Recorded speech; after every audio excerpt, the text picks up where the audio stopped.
Young audio के इस पर्व में आपको सुस्वागतम। जैसा कि हम सभी जानते हैं कि थोड़ी सी सीख एक खतरनाक चीज है, इसलिए मेरा आपसे विनम्र अनुरोध है कि पूरा वीडियो देखें और अगर यह वीडियो मददगार लगता है तो कृपया इस वीडियो को लाइक करें और हमसे जुड़ने के लिए सब्सक्राइब करें। वीडियो के टाइटल देखकर आप जान चुके हैं आज के विषय म्यूचुअल फंड क्या है। म्यूचुअल फंड के फायदे और नुकसान। सामान्य तौर पर म्यूचुअल फंड एक सामूहिक निवेश विकल्प है।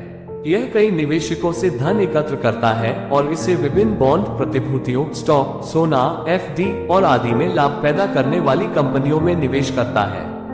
म्यूचुअल फंड छोटे या व्यक्तिगत निवेशकों को इक्विटी, बॉन्ड और अन्य प्रतिभूतियों के पेशेवर रूप से प्रबंधित पोर्टफोलियो तक पहुंच प्रदान करते हैं। इसलिए प्रत्येक शेयरधारक फंड के लाभ या हानि में आनुपातिक रूप से भाग लेता है।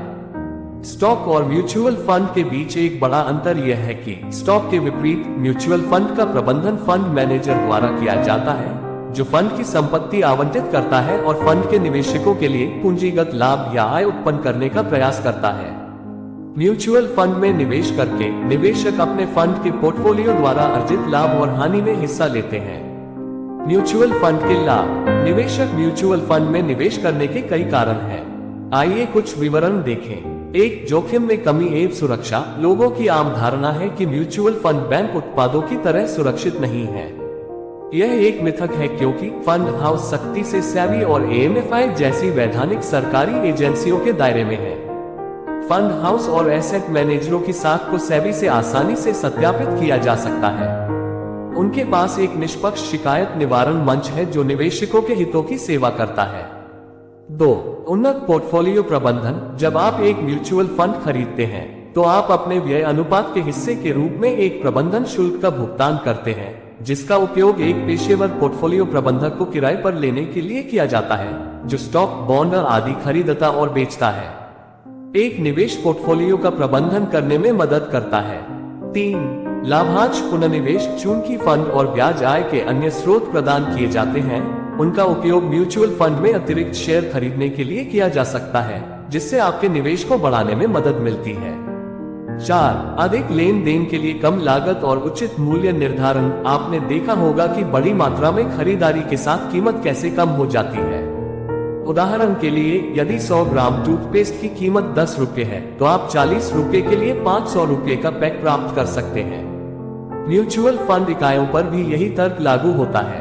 यदि आप एक साथ कई म्यूचुअल फंड यूनिट खरीदते हैं तो प्रोसेसिंग शुल्क और अन्य कमीशन शुल्क एक म्यूचुअल फंड यूनिट खरीदने की तुलना में कम होंगे। 5, अपने वित्तीय लक्ष्यों के अनुसार निवेश कर सकते हैं। आपकी आय चाहे कुछ भी हो, आपको निवेश के लिए कुछ राशि अलग रखने की आदत बनानी चाहिए। आपकी आय, समय सीमा, निवेश लक्ष्यों और जोखिम उठाने की क्षमता से मेल खाने वाले म्यूचुअल फंड ढूंढना आसान है। भारत में विभिन्न प्रकार के म्यूचुअल फंड उपलब्ध हैं जो सभी क्षेत्रों के निवेशकों को पूरा करते हैं।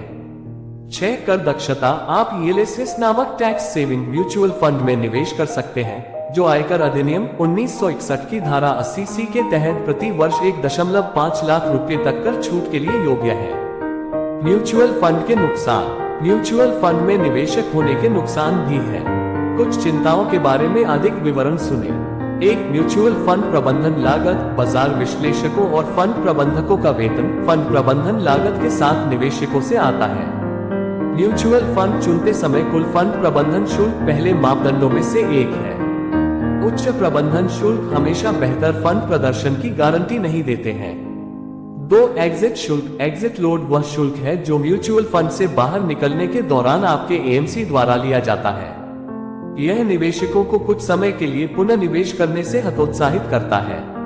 यह फंड मैनेजर को सही कीमत और समय पर उचित सिक्योरिटीज खरीदने के लिए जरूरी फंड जुटाने में मदद करता है। विविधीकरण। हालांकि विविधीकरण आपके नुकसान के जोखिम को बढ़ाता है, लेकिन यह आपके लाभ को भी कम कर सकता है। इसलिए आपको एक साथ कई म्यूचुअल फंड में निवेश नहीं करना चाहिए। धन्यवाद। ऐसे वीडियो के लिए हमसे जुड़े रहे।